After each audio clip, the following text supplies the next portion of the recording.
And it was Mr. D brought me up there to meet. It was mainly to meet Brooke, and I didn't know she knew anything about it, but found out later she did. But it was to meet the family because Mr. Water passed away, and he told me he wanted me to meet Miss D's family.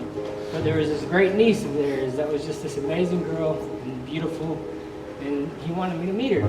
So I kind of didn't know what to expect. Never really been on a blind date, if you want to say, or brought up to a blind family.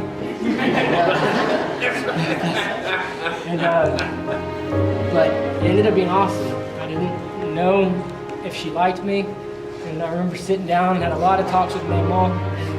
Mama told me, boy, she wouldn't be here all these times if she didn't like you. There's at least something there. She's like, she doesn't come over this much. She does work for us, she'll do stuff, but she does not come over this much. So I chose to believe her. And Mr. D and I went down fishing in the pond.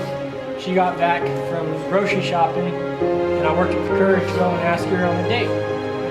She ended up saying yes, and I got back to the Kubota. Mr. D said, oh, she said no, didn't she? And I was like, no, she said yes.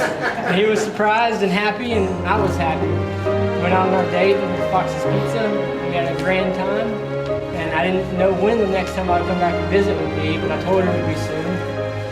And I ended up coming back 3 weeks later, and it was without Mr. D. And it was real nerve-wracking because I just met them, but there was something about her and her family that I just loved. And after that week, we ended up seeing each other every other week. Her papa asked us if we would go ahead and get married so that he could see it. We had looked at rings. We hadn't really said anything. I told her papa all my intentions, so he didn't think I was just out here, just dragging his daughter along. Like I told him, I'm interested in marrying your granddaughter. So we haven't set a date, but we've looked at rings, and he took that as we're engaged. So he basically proposed to us, bro. He asked, would y'all please get married so I can see? We went home, we talked about it, we went to her house, it wasn't my home yet. And we decided to do it. And we ended up having it on December 9th.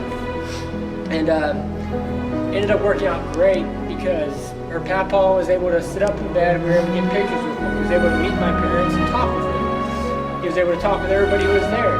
But on the 22nd, he wasn't able to do that. He passed very fast after that, and we drove up here, and he passed away on the 22nd. But it's just amazing. The last thing I heard was God told him to put his house in order. He wanted his death to bring something, and it brought me, God brought me Brooke. It was just amazing how that all worked out. If we would have waited till the 22nd, he wouldn't have been there. It wouldn't have worked out. We might not even been able to be married then. We might have gotten pushed back. So, Matt's not lying. Whenever I've waited, yes, I've dated more girls than she has because I dated since I was in preschool. I remember dating when my dad was a pastor. But as far as having a marriage in my 20s, whenever I'm an adult and not a child, I didn't, because I didn't think girls like that existed. It was something that I wrote off, and from what I know about her from hearing from people, she wasn't interested either. So it's just amazing how it happened. And we were able to find each other. She loves her family, and I was able to see that. And that's something that speaks volumes to me. I couldn't ask for a better wife than Brooke.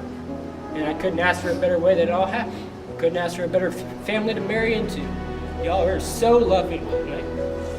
Y'all are going through all that, and y'all still supported us with everything we wanted to do. So, thank y'all.